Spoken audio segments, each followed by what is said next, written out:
সুপ্রিয় বন্ধুগণ, আসসালামু আলাইকুম। দূরে কাছে দেশে অথবা দেশে বাইরে থেকে বন্ধুরা ঠিক এই মুহূর্তে যে যেখান থেকে বাস্তব জীবনের গল্প শোনার জন্য আমার সাথে জয়েন করেছেন আমি আপন। আর যে আপন জীবনের গল্পের 1181তম পর্বে আপনাকে বরাবর মতো স্বাগতম জানাচ্ছি। বন্ধুরা, আজ আমি আপনাকে শোনাবো বন্তনগরী চট্টগ্রামের ভাই মোহাম্মদ কামরুল হোসেনের জীবনের, মাওলানা কামরুল হোসেনের জীবনের ভয়ঙ্কর রকম এক বাস্তব জীবন কাহিনী। বন্ধুগণ, আজকের গল্পের টাইটেল নিজের সুন্দরী মেয়েকে দিয়ে 7 জিনকে বন্দি করে এক নারী।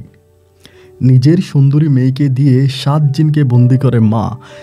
আমি আসলে শুনেছিলাম যে যার মেয়েটা সুন্দর তাকে নাকি সবাই সালাম দেয়, বিনা কারণেও তার বাবাকে সবাই সালাম দেয় যার মেয়েটা সুন্দর, এবং সুন্দরী মেয়ে দিয়ে অনেক ছেলেদেরকে ঘোরানো যায়। কিন্তু এরকম কথা আমি খুব কমই শুনেছি যে সুন্দরী মেয়ে দিয়ে জিনকেও বর্ষে আনা যায়। ভয়ঙ্কর রকম চট্টগ্রামের এক বাস্তব ঘটনা, এবং এই ঘটনার মাধ্যমে আমি জানতে পারলাম পৃথিবী ছাড়াও আমরা মানুষরা অন্য গ্রহতেও হয়তো বসবাস করি। আশ্চর্যজনক এই বাস্তব গল্পটা আমি আশা করব আপনারা প্রত্যেকে আমার মুখে শুনবেন, এবং গল্প শেষে চট্টগ্রামের ভাই কামরুলকে আপনার মতো করে একটা মন্তব্য কমেন্ট বক্সে লিখবেন। ধন্যবাদ সবাইকে। সুপ্রিয় বন্ধুগণ, আসসালামু আলাইকুম। আমার নাম মোহাম্মদ কামরুল হোসেন, আমার বাড়ি চট্টগ্রাম। বন্ধুরা, আমি আমার জীবনের গল্পটা শুরু করার শুরুতে আপনাদেরকে আমার পরিবারের বিষয়ে জানিয়ে রাখি। আমার পরিবারে আমি আছি, আমার বাবা আছে, মা আছে, রয়েছে আমার দাদা দাদি সহ আমার বড় 2 জন ভাই, রয়েছে আমার ছোট একটা ভাই সহ আমার ছোট একটা বোন। আমরা টোটাল 4 ভাই 1 বোন। আমাদের পরিবারটা বন্ধনগরী চট্টগ্রাম থেকে একটু দূরের কোনো এক ছোট্ট গ্রামের এক উচ্চবিত্ত পরিবার। আমার বাবা পেশায় একজন মাওলানা। শুধু মাওলানা নয়, আমার বাবার অনেক বেশি সয় সম্পত্তি আছে আমাদের এলাকায়। এক কথায় আমি শুনেছিলাম আমার দাদা ছিল এই এলাকার অনেক বেশি ধনাঢ্য ব্যক্তি। আমার দাদার অনেক বেশি জায়গা সম্পত্তি ছিল, সেই সুবাদে আমার বাবাও অনেক বেশি জায়গা সম্পত্তির মালিক।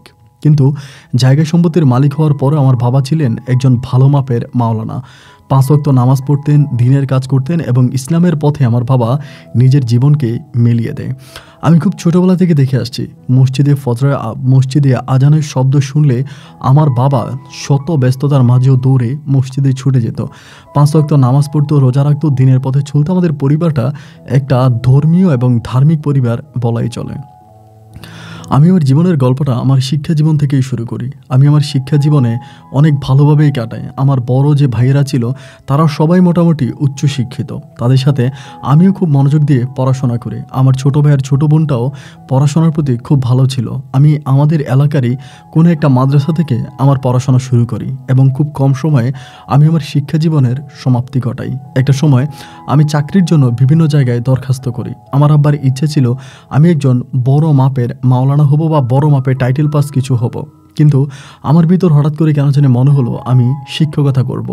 আমার ছোটবেলা থেকে না শিক্ষকতা পেশাটাকে অনেক ভালো লাগতো, যার কারণে প্রয়োজন ছাড়াও আমি আমার পড়াশোনার পাশাপাশি আমি অনেক জায়গায় টিউশনি করতাম, এবং অনেক কিন্ডারগার্টেনে মাদ্রাসায় আমি পড়াইতাম। এটার আমার কোনো প্রয়োজন ছিল না। আমার আব্বা কিন্তু আমাকে পর্যাপ্ত টাকা দিত আমার পড়াশোনার জন্য। এরপরেও নিজের ইচ্ছায় আমি এই কাজটা করতাম। এটা করতে আমার ব্যক্তিগতভাবে অনেকটা ভালোও লাগতো, এবং এরকম করে আমার দিন আর রাতগুলো কাটে, এবং একটা পর্যায়ে আমি একটা মাদ্রাসায় চাকরি পাই। এবং এই মাদ্রাসাটা আমাদের এলাকা থেকে মোটামুটি বেশ দূরের কোনো একটা জায়গা, এবং মাদ্রাসাটা অনেক নামী একটা মাদ্রাসা। সেই মাদ্রাসায় সবসময় বাচ্চারা ভালো রেজাল্ট করে, এবং মাদ্রাসাটার অনেক বেশি সুনাম আছে ওই এলাকায়। এবং আধা সরকারি ওই মাদ্রাসায় আমি তখন শিক্ষক হিসেবে ইন্টারভিউ দিই। আলহামদুলিল্লাহ, আপনাদের সবার দয়ায় আমি ইন্টারভিউতে পাশ করার পরে আমি সেই মাদ্রাসায় চাকরি করার জন্য নিয়োগ পাই, এবং আমি সেই মাদ্রাসায় শিক্ষকতা করি। এবং মাদ্রাসায় যতগুলো শিক্ষক ছিল তাদের মাঝে সবচেয়ে কম বয়সের শিক্ষক হচ্ছি আমি। আমার বয়স ছিল একেবারেই কম, এবং আমাকে দেখলে আসলে কেউ শিক্ষক মনেই করতো না। অনেকে আমাকে এই মাদ্রাসার ছাত্রই মনে করে। আমি ছাত্রদের সাথে চলাফেরা করলে কেউই আমাকে ভাবে না যে আমি তাদের শিক্ষক। আমাদের সমাজে কিছু মানুষ আছে দেখবেন যারা দেখতে শুনতে অনেকটা ছোট মানুষের মতো, কিন্তু তাদের বয়স হয়েছে। আমি ঠিক তাদের মতোই, হাতে পায়ে বাড়ি নাই, কিন্তু বয়স আমার অনেক। ওই মাদ্রাসায় তখন শিক্ষকতা করি। এরকম করতে করতে একদিন হলো কি, আমি আপনার এটা হয়তো আপনার সময়, মানে আপনার লাঞ্চের সময়, মানে জোহরের পরে আমি মসজিদে গেছি, জোহরের নামাজ পড়ছি, এবং জোহরের নামাজ পড়ার পরে আমি মসজিদ থেকে ফিরে আসার সময় দেখলাম আমাদের মাদ্রাসার পিছনে আমাদের মাদ্রাসার কিছু মেয়েরা, তারা সম্ভবত ক্লাস 9-এ পড়ে, এই বয়সী এবং এই বয়সে কিছু মেয়েরা আমার মাদ্রাসার পিছনে প্রচুর মারামারি করতেছে, এবং শুধু মারামারি না, তারা কেমন জানি একটা ঝগড়া ঝাঁটির মধ্যে মানে লেগে গেল, খুব জোরে জোরে চিল্লায় কথা বলতেছে, একজন আরেকজনকে মারার জন্য যাইতেছে, মানে খুব বিশ্রী একটা অবস্থা। তো রাস্তা দিয়ে আসার সময় আমার মাদ্রাসার পিছনটা দেখা যায়, তাই মাদ্রাসার পিছনে এই দৃশ্যটা দেখলাম। এখন দেখা গেল যে আমাদের এখানে মাদ্রাসার পাশে হচ্ছে বাজার আছে, তো অনেক গণ্যমান্য লোকজন এই বাজারে আসে, এবং তারা যদি কোনোভাবে এই জিনিসটা দেখে বা তারা যদি দেখতে পায়, তাহলে তারা আমার মাদ্রাসা নিয়ে একটা বিরল মন্তব্য করবে, একটা খারাপ মন্তব্য করবে যে আমার মাদ্রাসার মধ্যে এগুলো কি হচ্ছে, এবং শিক্ষকরাও বা আমরা ছাত্রীদেরকে কি শিক্ষা দিচ্ছি এটাও তাদের মনে আসবে। এবং সেই জায়গা থেকে আমি খুব ক্ষিপ্ত হলাম, অনেকটা রেগে গেলাম যে তারা কেন এরকমটা করলো এবং কেন তারা এরকম ঝামেলাটা করলো। এই বলে আমি তখন চলে আসছি, মানে আমি মাদ্রাসাতে আসছি। আসার পরে ওই ক্লাস 9-এ আমার লাঞ্চের পরে সেকেন্ড ক্লাসটা আমার, মানে 2 নম্বর ক্লাসটা আমার। তো সেকেন্ড ক্লাস আমি তখন খুব রাগান্বিতভাবে ক্লাসে ঢুকলাম। নতুন শিক্ষক হিসেবে ছাত্রছাত্রীরা আমার খুব একটা ভয় পায় না, এবং তারা আমার সাথে খুব ফ্রেন্ডলি মিশার চেষ্টা করে, যেহেতু আমার বয়স কম এবং আমি দেখতে শুনতে একটু ছোটোখাটো টাইপের, এই জন্য সম্ভবত। এবার মাদ্রাসায় যাওয়ার পরে, মানে ওই সেকেন্ড ক্লাসে যাওয়ার পরে ক্লাস 9-এর ওখানে যাওয়ার পর আমি তখন ক্লাস করতেছি, এবং ক্লাসের ঠিক মাঝামাঝি সময় আমি স্টপ হয়ে গেলাম। স্টপ হয়ে আমি জিজ্ঞেস করলাম, তো মেয়েরা তো বোরকা পরে আছে, হিজাব পরে আছে, মুখোশ পরা, ওদেরকে তো চিনা যায় না যে কারা ওখানে এরকম করছিল। আমি বললাম, দেখো এই মাদ্রাসায় আমি খুব মানে একদম কনিষ্ঠ, খুবই ছোট একজন শিক্ষক, এবং আমি পড়াশোনা করি, এটাই আমার চাকরি জীবনের প্রথম, আমি কোথাও শিক্ষকতা করতেছি। তো আমার কথা হচ্ছে, দেখো আমি খুব ভালোভাবে বলি, যদি ভালোভাবে তোমরা জিনিসটাকে নাও তাহলে ভালো, আর যদি খারাপভাবে নাও তাহলে এই স্কুল মানে এই মাদ্রাসার মধ্যে আমার থেকেও খারাপ আর কোনো শিক্ষক হবে না। আমি আশা করব তোমরা আমার কথা বুঝতে পারছো। তো বলে, স্যার বলেন। আমি বললাম যে একটু আগে লাঞ্চের সময় মাদ্রাসার পিছনে আমার কাছে যেটা মনে হয় যে তোমাদের ক্লাসেই হবে, ক্লাস 9-এর মেয়েরাই হবে, যেহেতু ক্লাস 9-এর মেয়েরাই সবসময় মাদ্রাসার পিছনে ওই জায়গাটায় আড্ডা মারে, তো তোমরা ওখানে মারামারি করছিলে, কে দাঁড়ায় যাও। এইটা বলার পরে মানে মেয়েরা চুপ হয়ে আছে। আমি বললাম, দেখো আমি ভালো করে আবারও বলতেছি যে যদি দাঁড়ায় যাও তাহলে ভালো, আর যদি না দাঁড়াও এর পরিস্থিতি খুব ভয়ানক হবে, মানে এতটাই ভয়ানক হবে যেটা তোমরা চিন্তাও করতে পারবা না। এবার খেয়াল করে দেখলাম যে মেয়েরা সবাই দাঁড়ায় গেছে, মানে সবগুলো দাঁড়ায় গেছে, এবং সবগুলো দাঁড়ানোর পর আমি মানে অবাক হয়ে গেলাম। বললাম যে তোমরা সবাই মারামারি করছো? বলে, জি হুজুর। ওই সময়টা তো অবশ্য আমার ক্লাসের মানে মেয়ের সংখ্যা খুবই কম ছিল, কারণ আজ থেকে গল্পটা আরও বহু বছর আগের। তো এরপরে আমি বললাম যে কেন মারামারি করছো? পরে বলতেছে, স্যার ও না রসমালাই খাইছে, মানে বলতেছে ও রসমালাই খাইছে, আমার দেয় নাই, মানে আমাদেরকে দেয় নাই। তো ওই মাদ্রাসারই একটা মেয়ে আছে, নাম হচ্ছে পাপড়ি, যারা আমি কখনো দেখি নাই, তবে অনেক ছাত্রছাত্রীর মুখে শুনতাম এই পাপড়ি নাকি মাদ্রাসার সবচেয়ে সুন্দরী মেয়ে। বলে, স্যার হুজুর পাপড়ি রসমালাই খাইছে, কি বলে মিষ্টি খাইছে, রসগোল্লা খাইছে, আমাদেরকে দেয় নাই। তা আমি বাজার থেকে আসার সময় রসমলাই মানে আপনার যেই মিষ্টির দোকানটা ছিল ওই দোকানটা কিন্তু বন্ধ দেখছি। আমি এটা দেখে আসছি কিন্তু দোকানটা বন্ধ। পরে আমি বললাম যে ও রসগোল্লা আনছে কোত্থেকে, মিষ্টির দোকানটা তো বন্ধ ছিল, এবং মিষ্টির দোকান বন্ধ থাকার পরও রসমালাই কোথায়, মানে মিষ্টিটা কোথায় পাইছে? পরে বলতেছে যে হুজুর ও না মিষ্টি আনার জন্য কোনো দোকান লাগে না। আমি বললাম, কি বললা? ওই মিষ্টি আনার জন্য কোনো দোকান লাগে না, তা ও আনে কোত্থেকে, কে ওকে দেয়? এবং একটা মানে বাচ্চার এটা বলার পর না সবাই কেমন জানি একটু হাসাহাসি করতেছে, মানে হাসতেছে। আমি একটু তখন মানে বিব্রত হলাম, হাসতেছে কেন, কী ব্যাপার তোমরা হাসতেছো কেন? পরে ওরা বলে যে হুজুর আপনি তো ওই মাদ্রাসায় নতুন আসছেন, আপনি তো জানেন না আমাদের মাদ্রাসার ছাত্রী পাপড়ি, ওর সাথে 7টা জিন আছে, এবং ওই 7টা জিন ওকে যখন যেটা খাইতে মন চায় ওকে সেটাই এনে খাওয়ায়। মানে আমি এই প্রথম কারো মুখে শুনতে পারলাম যে একটা মেয়ের সাথে 7টা জিন থাকে। আমি একটু চুপ হয়ে গেলাম, চুপ হয়ে বললাম যে তোমরা কি মানে তোমরা ঠিক আছো, তোমাদের মাথা সব ঠিক আছে, এগুলো কী বলতেছো? তো আমার ফার্স্ট বেঞ্চে বসা ছেলেটা আমাকে বলতেছে, হুজুর এটা আমি কেন, এটা আমাদের অত্র এলাকার সবাই জানে যে আমাদের মাদ্রাসার ছাত্রী পাপড়ির সাথে 7টা জিন আছে, এটা আমরা সবাই জানি। আমি তখন বললাম, পাপড়িকে? বলো ওইটা পাপড়ি, তো মুখোশ পরা আছে। আমি বললাম যে পাপড়ি এদিকে আসো। পরে আসছে, আসার পর চেয়ারের পাশে দাঁড়াইছে। বললাম, তোমার নাম কি? বলে, আমার নাম মোসাম্মদ পাপড়ি। তোমার বাবার নাম কি বললো, মায়ের নাম কি বললো? পরে আমি বললাম যে তোমার সাথে নাকি 7টা জিন আছে? বলো হ হুজুর আছে, মানে এমনি বলতেছে আছে। আমার কাছে বিষয়টা তখন মানে কেমন যেন একটু দুষ্টুমি মনে হচ্ছে, যেটা কি বলে একটা মেয়ের সাথে 7টা জিন থাকে কেমন করে, এটা কোনো কথা নাকি? আমি বললাম, তুমি কি সিনেমার গল্প বলতেছো আমাকে, কোনো নাটক দেখছো, সিনেমা দেখছো? বলে, না হুজুর আমার সাথে 7টা জিন আছে। তাই আমি বললাম, দেখাও তো তোমার 7টা জিন কোথায়? এমনি বললাম যে তোমার 7টা জিন কোথায়, তুমি দেখাও তো। বলে হুজুর এখন নাই। তো আমি কখন ছিল? বলে লাঞ্চ আওয়ারে ছিল। তো আমি বললাম লাঞ্চ আওয়ারে কোত্থেকে আসছে? বলে হুজুর ওরা আসে, ওরা মাঝে মাঝে আসে, আমার সাথে দেখা করে, আমার সাথে কথা বলে। আমি বললাম তো এসে কী করে? বলে আমার যখন যেটা খাইতে মন চায় ওইটা আমাকে খাওয়ায়।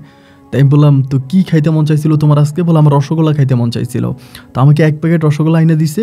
তা মেয়েরা সবাই কারাকারি করে খেয়ে ফেলছে এবং কেউ পাইছে কেউ পায় নাই, এই নিয়ে মারামারি হয়েছে। আমি বললাম আচ্ছা ঠিক আছে, তা আমার তো কিন্তু একটু সন্দেশ খাইতে মন চাইতে আছে, আমার কি একটু সন্দেশ এনে দিবা? পরে বলতেছে হুজুর এখন তো নাই, আমি পরে বললে আপনাকে এনে দিব। তাই আমি বললাম শোনো, সব কিছুর একটা সীমা আছে, সব কিছুর একটা সীমা আছে এবং সীমা লঙ্ঘন করো না। যদি সীমা লঙ্ঘন করো তাহলে এর পরিণতি খুব খারাপ হবে।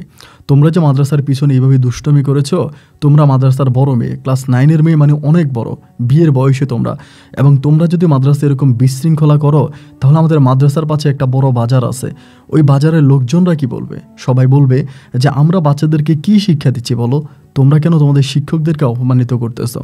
আমি আজকে লাস্ট ওয়ার্নিং দিয়ে দিচ্ছি এবং আজকের পর থেকে আমি যাতে কখনোই না শুনি যে তোমরা এরকমভাবে কোনো কিছু করতেছো, এবং যদি আমি শুনতে পাই তবে এর পরিণতি তোমাদের জন্য খুব খারাপ হবে।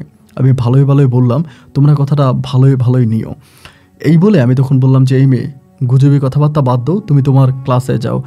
এই কথা বলে মেয়েরা তখন আমি ক্লাসে পাঠিয়ে দিলাম, মানে রুমে আপনার বেঞ্চে পাঠিয়ে দিলাম। আমি ক্লাস সম্পূর্ণ করলাম, করে আমি আমার অফিস কক্ষে আসছি। তো অফিস কক্ষে আসার পরে আমি বিষয়টা নিয়ে কারোর সাথে কোনো কথা বলি নাই, এবং আমাদের যখন ক্লাস শেষ হলো, মানে আপনার মাদ্রাসা ছুটি হয়ে গেল, তো আমি আবার আমার এখান থেকে মোটামুটি একটু দূরে হচ্ছে আমার থাকার জায়গা, আমি আবার ওখানে লজিং থাকি, একটা বাসায় লজিং থাকি। তো আমি আমার সাইকেল নিয়ে যাব। তো মাদ্রাসা থেকে বের হয়ে সাইকেলটা রেডি করতেছি, ওই সময় ওই পাপড়ি মেয়েটা আমাকে ডাইকা বসলো যে হুজুর, ও হুজুর। 2বার ডাক দিছে, পরে পিছনের দিকে তাকলে মেয়েটা দাঁড়ায় আছে। আমি যে কী ব্যাপার? হাতের মধ্যে দেখলাম একটা মানে প্লাস্টিকের ব্যাগ। আমাকে বললো হুজুর আপনারা রসমলাই খেতে চাইছেন, আপনারা সন্দেশ খেতে চাইছেন, এই নেন সন্দেশ। পরে সন্দেশ বলার পরে আমি বললাম কিসের সন্দেশ দেখি।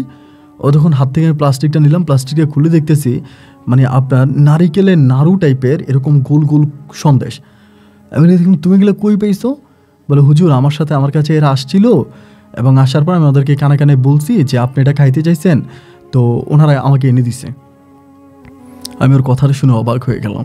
আমি বললাম ঠিক আছে তুমি যাও, আমি সন্দেশ খাবো না, তুমি কালকে আবার এগুলো নিয়ে আইসো। পরে এটা বলে মেয়েটা চলে যাচ্ছে, এমন সময় পিছন থেকে আবার ডাক দিলাম, এই পাপড়ি দাঁড়াও। ঠিক আছে সন্দেশগুলো দাও তো আমারে। আমি ওর কাছ থেকে সন্দেশগুলো নিলাম, নিয়ে মেয়েটারে বললাম যে ঠিক আছে তুমি চলে যাও। আমি সন্দেশগুলো সাইকেলের সামনে নিয়ে আমি তখন আমার রুমে গেলাম, এবং রুমে যাওয়ার পরে বিকেল থেকে আসরের পরে তো মাগরিবের কিছুক্ষণ আগে আমি যে রুমে থাকি ওই রুমের বারান্দায় গিয়ে বসলাম। বসে পরে আমি একটা সন্দেশ হাতে নিলাম, হাতে নিয়ে দেখলাম যে সন্দেশটা এত সুন্দর লাগতেছে, এত ভালো লাগতেছে আমার, দেখি না খুব ভালো লাগলো। নারকেলের নাড়ুই বলি, সন্দেশ নাই বলি। আমি তখন একটা নাড়ু মুখে দিলাম, এবং জীবনে তো আমি অনেক ধরনের খাবার খেয়েছি বা অনেক কিছু খেয়েছি, কিন্তু এই জিনিসটা আমার কাছে এত ভালো লেগেছে যা বলার মতো না, এত টেস্ট হয়েছে। এবং এটা খাওয়ার পরে ওই দিনে বিকালবেলা মানে আপনার সন্ধ্যার পরে আমি যে বাসায় থাকি লজিং, ওই বাসার বাচ্চারা আমার কাছে পড়তে আসছে। আসার পরে ওই বাচ্চার আবার মানে ওই মহিলার সাথে যে বাসা আমি থাকতাম, আন্টির সাথে আমার একটা ভালো সম্পর্ক ছিল আর কি, যাদের বাসা আমি লজিং থাকতাম। তো ওনার ছেলে মেয়েরে পড়ানোর সময় উনিও মাঝে মাঝে এসে আমার সাথে বসে থাকতো। তো বাচ্চাদেরকে পড়া দিয়ে দিলাম, ওরা পড়তেছে। পরে উনি আমার কাছে আসছে, এসে আমার পাশে বসছে, বসে বলে কী ব্যাপার হুজুর, ভালো আছেন আপনি? আমি বললাম আন্টি আপনার সাথে একটা কথা আছে। বলে কী কথা? আমি বললাম এই ঘটনা, মানে ওনার আমি এটা জানাইলাম। জানানোর পরে উনি বলে বাবারে বাবা, এখনকার মেয়েরা যে কত চালাক এটা আপনি বুঝবেন না। আপনার মাদ্রাসার পাশেই অনেক বড় একটা হিন্দু পাড়া আছে, আপনার মাদ্রাসার পাশে অনেক বড় একটা হিন্দু বাড়ি আছে, ওই মেয়েটার সম্ভবত হিন্দু বাড়ি থেকে সন্দেশ এনে আপনাকে দিছে, আপনাকে বোকা বানাইছে। এখনকার মেয়েরা যে কি চালাক আপনি এটা বুঝবেন না। পরে আমি বললাম যে আসলেই কি তাই? বলে হ্যাঁ তাই নয় তো কি হবে, আপনি মেয়ের সন্দেশ পাবে কই? তাইলে হিন্দু বাড়ি আছে, ওইখান থেকে নিয়ে আসছে, সুযোগ করে গিয়ে এসে আপনারা দিছে, আপনার বেকুব বানাইছে, আপনি তো নতুন শিক্ষক, এই জন্য আপনাকে বোকা বানানো হয়েছে। আমার তখন আরও বেশি রাগ হলো, রাতটা কেটে গেল, এবং সকালবেলা আমি মাদ্রাসায় গেলাম। যাওয়ার পরে প্রথমে আমি ক্লাস 9-এর ক্লাসে গেলাম। 9-এর ক্লাসে গিয়ে পাপড়ি মেয়েটারে ডাকলাম, অফিস কক্ষে ডাকলাম। অফিসে আসছে, আসার পরে আমার সামনে দাঁড়াইছে। দাঁড়ানোর পরে আমি বললাম তুমি আমার কাছে সত্য কথা বললে বেঁচে যাবা, আর যদি মিথ্যা কথা বলো তো আমি তোমাকে আজকে রোদের মধ্যে কান ধরিয়ে দাঁড়া করায় রাখবো। আমাকে বলো হুজুর আমি সত্য কথা বলবো। আমি বললাম তাহলে বলো যে হিন্দু কোন বাড়ি থেকে তুমি কালকে আমাকে নারকেলের নাড়ু এনে খাওয়াইছো? আমাকে না হুজুর, আমি তো কোনো হিন্দু বাড়ি থেকে নারকেলের নাড়ু আনি নাই, এই সন্দেশগুলো তো আমি ওরা আসছিল ওদেরকে বলছে ওরা দিয়ে গেছে। আমি মানে খুব রাগ হইলো, বেটটা হাতে নিয়ে ওরা দাপ দাপ করে কয়েকটা বাড়ি মেরে দিলাম। বড় মেয়ে তো, কয়টা বাড়ি মারার পরে মেয়েটা কাঁদতে শুরু করছে। তা আমাদের যিনি মাদ্রাসার প্রিন্সিপাল উনি আবার জিনিসটা দেখছে, দেখার পরে উনি বলতেছে যে আর কি হয়েছে কামরুল সাহেব, এত খেপে গেলেন কেন? আমি বললাম হুজুর আপনার মাদ্রাসার মেয়েগুলো যে এত চালাক, আমি শিক্ষক আমারে বেকুব বানায়, আমারে মক্কেল বানায়। পরে উনি হাসতে হাসতে আসছে, ওই প্রিন্সিপালটা অনেক ভালো ছিল, আসছে আইসা বলতেছে যে এই মেয়ে তুমি যাও, তুমি ক্লাসে যাও। পরে মেয়েরে ক্লাসে পাঠাই দিল। আমি খুব রাগান্বিত অবস্থায় চেয়ারে বসে আছি, প্রিন্সিপাল এসে আমার চেয়ারে বসছে, বসে বলতেছে কামরুল সাহেব কী হয়েছে, তো রাগ কেন বলেন তো আমারে? আমি বললাম হুজুর দেখেন এই ঘটনা, আমি ওর কাছে এই বিস্তারিত ঘটনাগুলো বললাম। এবং বলার পরে তিনি বলতেছে দেখেন সত্য মিথ্যা আল্লাহ জানে, আমরা মুসলিম, আমরা হুজুর, আমরা শিক্ষকতা করি, আমরা যেহেতু আল্লাহকে মানে কোরআনকে মানি, তো সেই কোরআন অনুযায়ী যদি সত্য কথা বলতে হয় তাহলে জিন জাতিকে আমরা বিশ্বাস করি যে পৃথিবীতে জিন জাতি আছে এবং মৃত্যুর পরে জিন আর ইনসান এই দুটো জাতির বিচার হবে।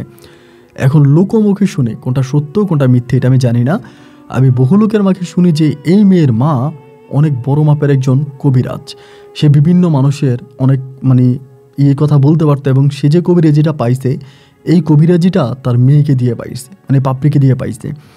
এবং পাপড়ি মেয়েটাও আপনি তার চেহারা দেখেন না, তার চেহারা কিন্তু অদ্ভুত রকমের সুন্দর, মানে এরকম সুন্দর বলার মতো না। ও যদি বাংলাদেশে জন্মগ্রহণ করেও থাকে ওকে বাঙালি মেয়ের মতো লাগে না, দেখলে মনে হয় একজন সাদা বিদেশি মেয়েদের মতো।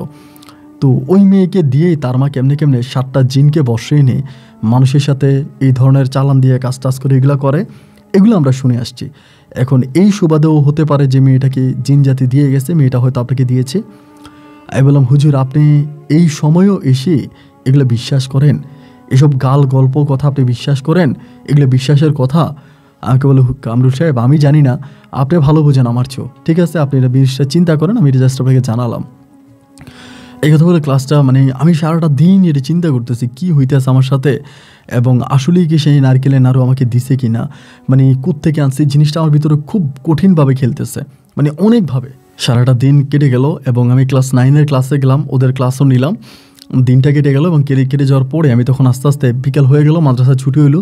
ছুটি হওয়ার পর আমার মাথায় হঠাৎ করে মনে হলো হিন্দু পাড়ার একজন লোক আছে আমাদের বাজারে দোকানদারি করে, এই লোকটার সাথে আমার আবার খুব ভালো সম্পর্ক, মানে স্বর্ণকার আর কি। তা আমি চিন্তা করলাম হিন্দু পাড়ার মধ্যে তো বাড়ি বেশি না, ঘর বেশি না, হাতে কোনো অল্প কয়েকটা ঘর। তো আমি ওই স্বর্ণকারের দোকানে গিয়ে যদি ওনার সাথে কথা বলি যে হিন্দু পাড়ার কোন মেয়েটা বা হিন্দু পাড়ার এই কোত্থেকে হিন্দু পাড়ার কেউ সন্দেশ বিক্রি করে কিনা, বা কারো ঘরে সন্দেশ বানানো হয়েছে কিনা, বা আমার মাদ্রাসার মেয়েরা ওইখানে যায় কিনা, যদিও যায় কার ঘরে যায়, মানে মেয়েটা সন্দেশটা আনলো কোত্থেকে এটা জানার জন্য আমি তখন বিকালবেলা ওই স্বর্ণকারের দোকানে গেলাম, মানে জুয়েলারিতে গেলাম। যাওয়ার পরে উনি আবার আমার সাথে ভালো সময়, কী ব্যাপার হুজুর আজকে আপনি আমাদের দোকানে? এলাম ভাই আপনার সাথে আমার একটু কথা আছে, বেরিয়ে আসেন। উনি ক্যাশ থেকে বেরিয়ে আসলো, ওনারা বের করলাম, বের করে আমি বললাম যে ভাই রে আপনাদের পাড়ার মধ্যে সন্দেশ বিক্রি করে কে? বললে হুজুর এখনও তো সন্দেশের সময় না, আর সন্দেশ তো কেউ বিক্রি করে না। বলে আপনাদের বাড়িতে কেউ সন্দেশ বানায়? বলে না। কারো বাড়িতে সন্দেশ আছে? বলে আমার মতে নাই, কারণ এখন পূজা নাই, কোনো অনুষ্ঠান নাই, সন্দেশ আসবে কোত্থেকে? আমি বললাম আপনি কি একটু খবর নিয়ে দেখবেন? বলে না খবর নেওয়ার কিছু নেই, এটা আমি জানি তো, আমাদের বাড়ির মধ্যে কেউ সন্দেশ নাই।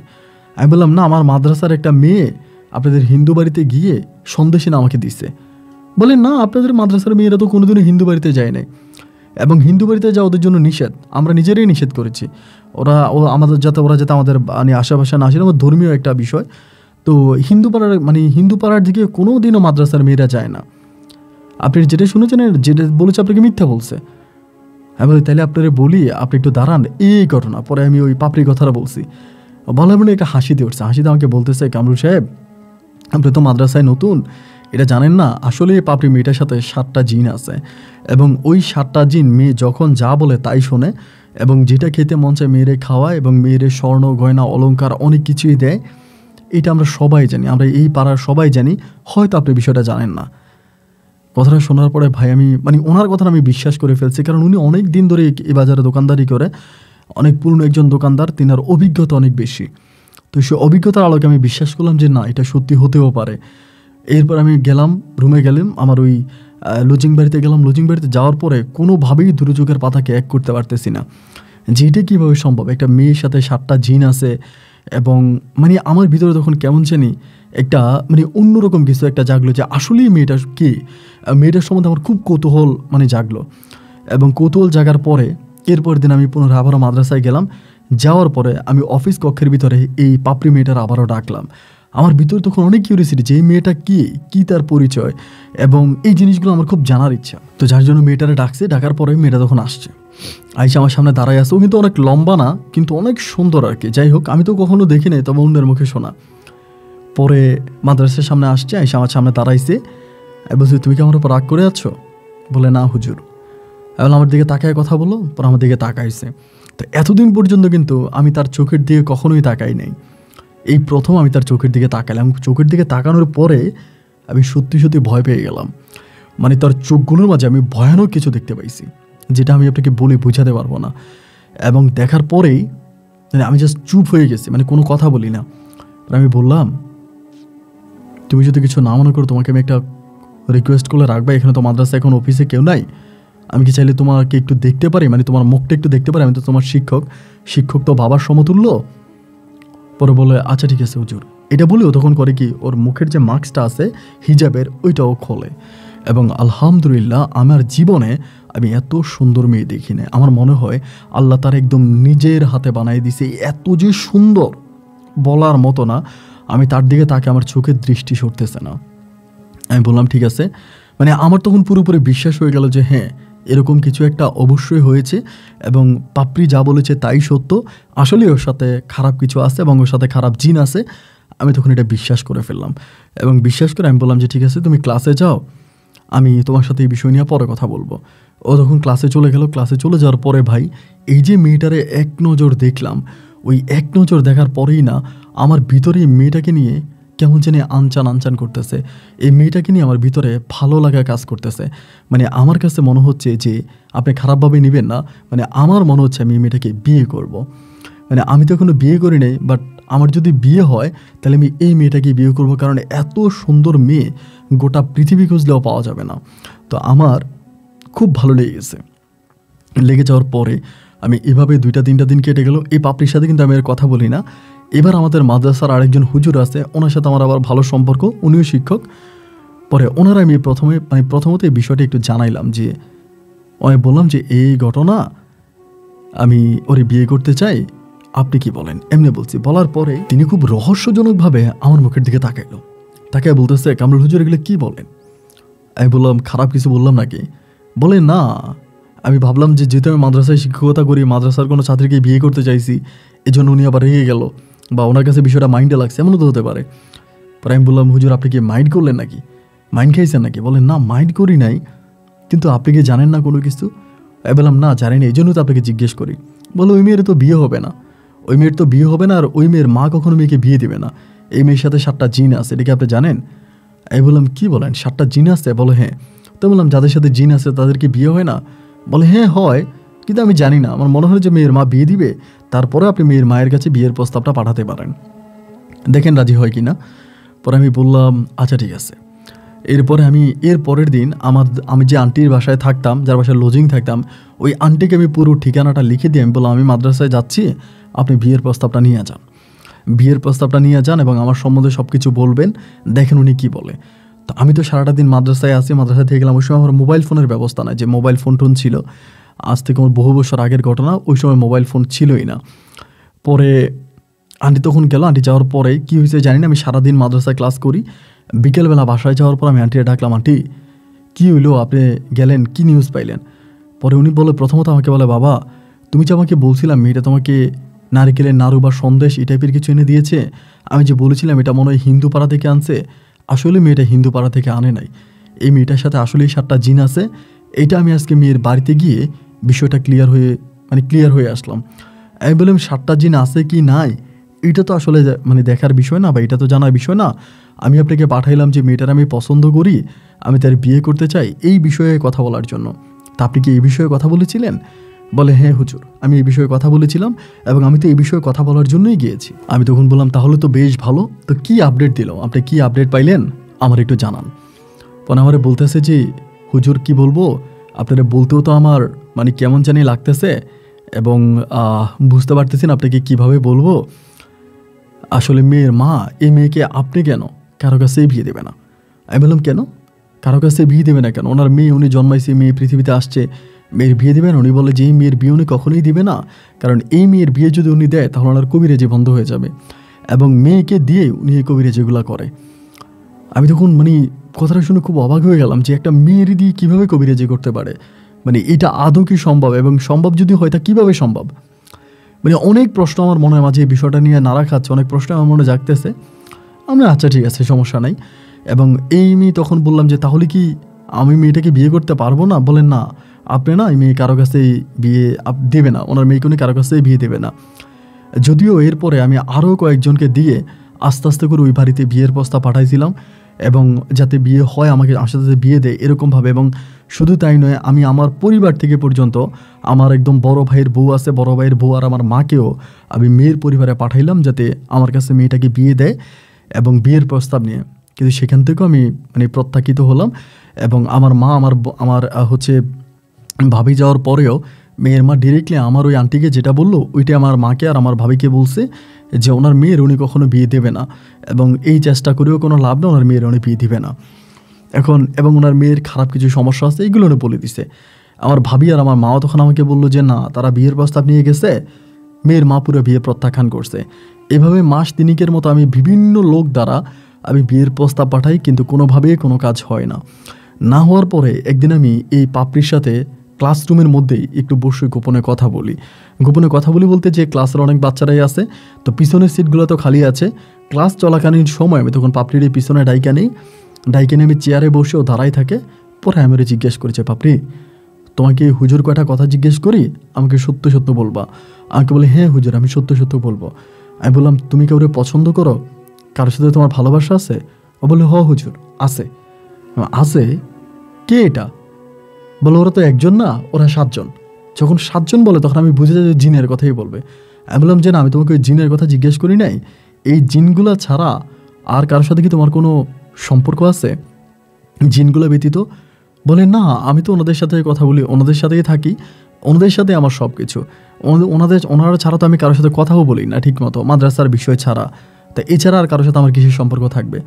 তাই আমি বললাম ওনারা কি তোমার বিয়ে করছে? বলে না, বিয়ে করে নাই, বাট ওনারা আমার সাথে খুব ভালোভাবেই আছে। আমি বললাম তো তুমি কি কখনো বিয়ে করবা না? তোমার কি মনে কখনো বিয়ের ইচ্ছা জাগে না? আমি বলে হুজুর আমি না এগুলো বুঝি না, আর আমারে বা কে বিয়ে করবে? আপনি তো জানেন না আমার সাথে এই জিনিসগুলো আছে, এবং এই জিনিসগুলো থাকার পরেও কেউ কি আর আমাকে বিয়ে করবে? আমি তখন মুখ ফুসকে ঠাস করে বলেই ফেলি যে আমি তোমাকে বিয়ে করতে চাই, তুমি কি আমাকে বিয়ে করবা? এইটা বলার পরে মেয়েটা তখন নিচের দিকে তাকায়, আর কোনো কথা বলে না। আমি বললাম কী ব্যাপার পাপড়ি, তুমি আমার প্রশ্নের জবাব দাও, আমি তোমাকে বিয়ে করতে চাই, তুমি কি হুজুরকে বিয়ে করবা?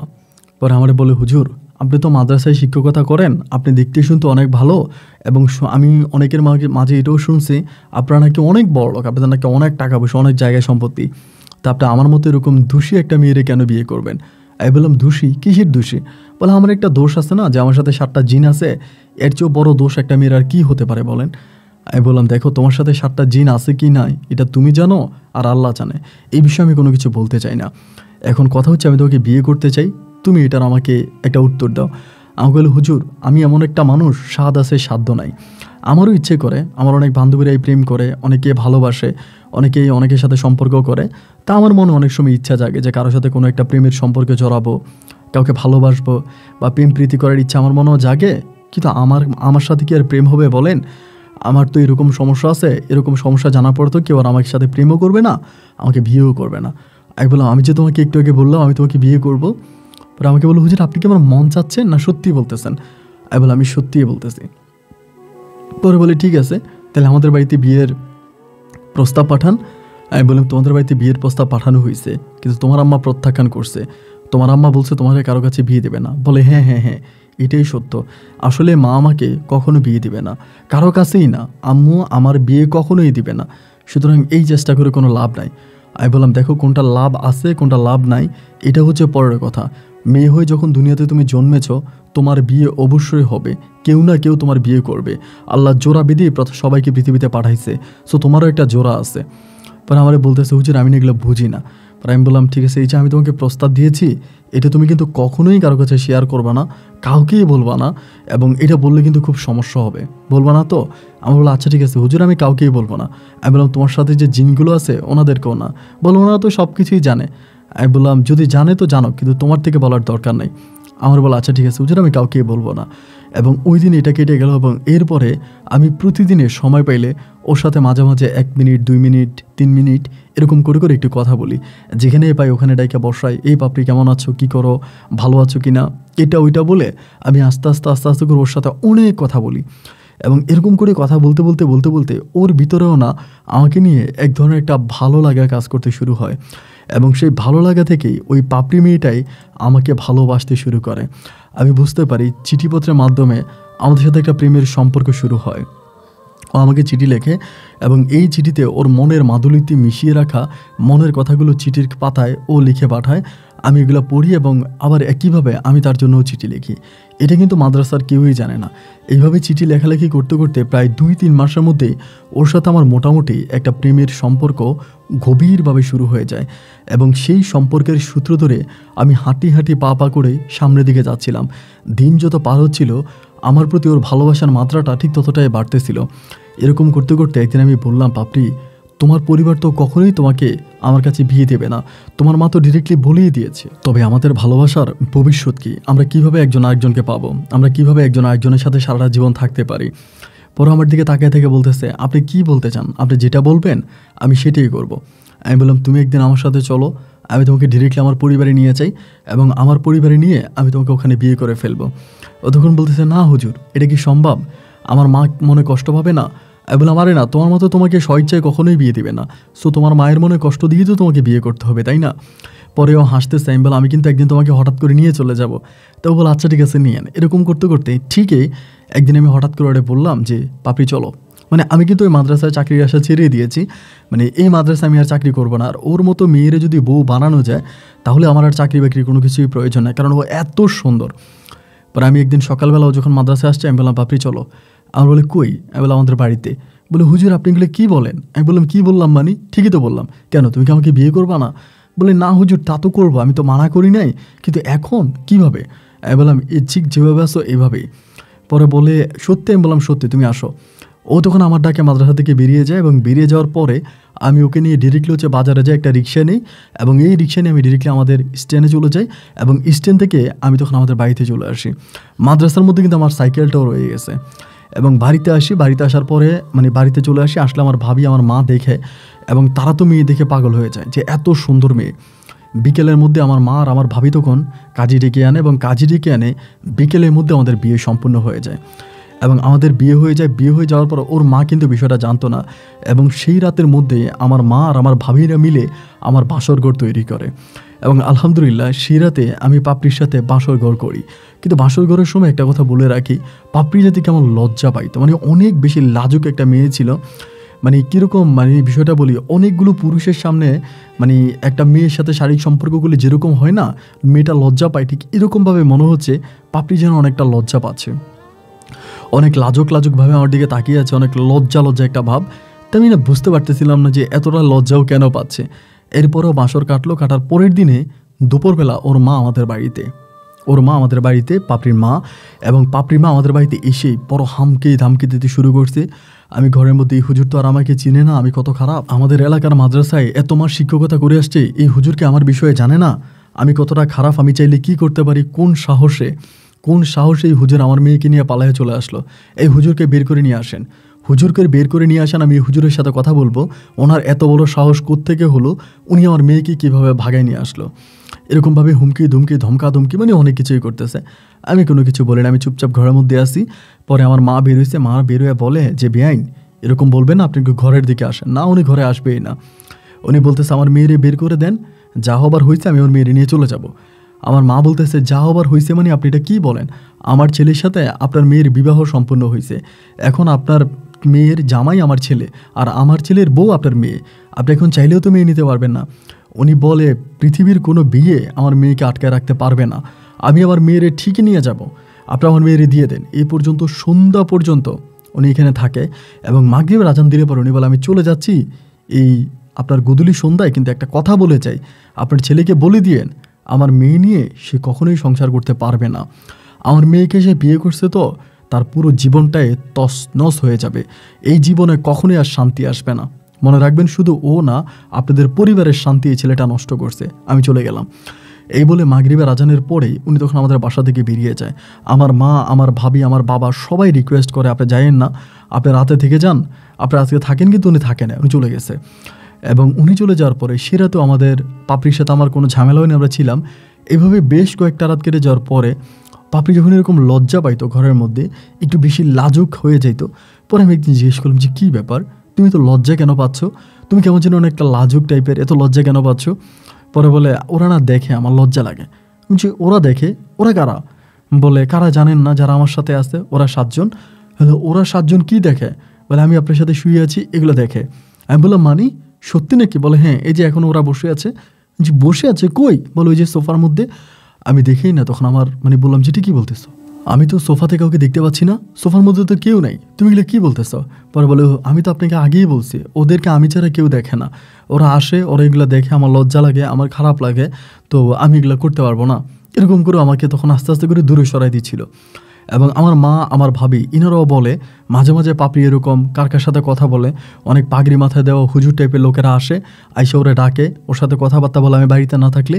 এবং মাও দেখে, আমার ভাবিও দেখে কার সাথে কথা বলতেছে, হঠাৎ ওনারা আসছে, ও চুপ হয়ে যায় এবং যার সাথে কথা বলছে সে হাওয়ার সাথে মিশে যায়।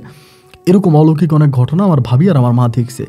এবং দেখার পরে তাদের মাঝে অনেকটা সন্দেহ ঢুকে গেল যে এরকমটা হচ্ছে। এবং আমারও সংসার জীবনে অনেক ঝামেলা হতে শুরু হলো। এরকমভাবে সময়গুলো কাটতে কাটতে একটা সময় তখন বেবি কনসেপ্ট করে, বাচ্চা কনসেপ্ট করে। এবং বাচ্চা কনসেপ্ট করার পরে যেটা হয়, ওর মা কিন্তু আর আসে নাই। এই যে ওর মা চলে গেছে এখান থেকে, এগুলো বলে আমাকে অভিশাপ দিয়ে চলে গেছে, উনি আর কিন্তু এই জায়গায় আসে নাই, ওনার এটাই শেষ।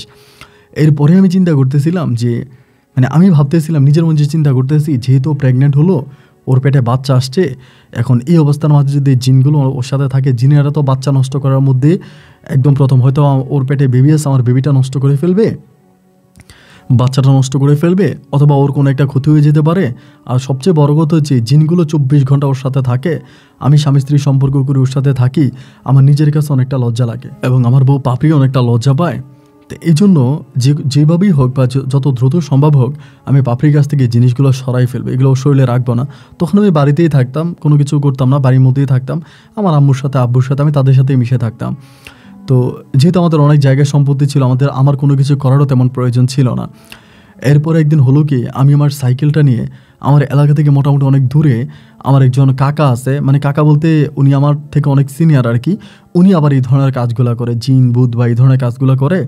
পরে একদিন আমি ওনার কাছে গেছি সকালবেলা, যাওয়ার পরে বললাম কাকা আমার একটা শরীর বন্ধের তাবিজ লাগবে। আমি চিন্তা করছি যদিও শরীরটা আমি বন্ধ করাই দিতে পারি তাহলেই তো আর এই সমস্যাটা নয়, কারণ শরীরটা বন্ধ হয়ে গেলে বা আমার শরীরটা ওর শরীরটা, দুটো শরীর যদি বন্ধ হয়ে যায় তাহলেই তো ধরেন আর এরকম কোনো সমস্যা হবে না, আমি আর কোনো বিপদে পড়বো না, আমি এটা বললাম। তো বলার পরে ওনারে বললাম যে আমার 2টা শরীর বন্ধের তাবিজ দেন। তো উনি আমার 2টা শরীর বন্ধের তাবিজ দিল। 2টা শরীর বন্ধের তাবিজ দেওয়ার পরে আমি এই তাবিজগুলো নিয়ে বাড়ির পথে রওনা দিলাম যে বাড়ি চলে যাব। এখন বাড়ির পথে রওনা দেওয়ার পরে তখন ধরেন আপনার একদম ভর দুপুরে আমি বাড়িতে এসে পুষ্করিণীতে ডুব দিয়া ভাত খাবো, এরকমভাবেই আমি ওইখান থেকে রওনা দিছিলাম যত দ্রুত বাড়িতে যাইতে পারি। বাড়িতে যাওয়ার জন্য রওনা দিলাম, বাড়ির পথের দিকে যাচ্ছি এবং এরকম করে যেতে যেতে আমি খুব দুপুর, কিন্তু একদম সূর্যটা মাথার উপরে, আমি সাইকেল চালাইতে আসি। আমার কাছে মনে হয় আমি 5-6 ঘন্টা সাইকেল চালাই ফেলছি, কিন্তু আমার রাস্তা শেষ হয় না।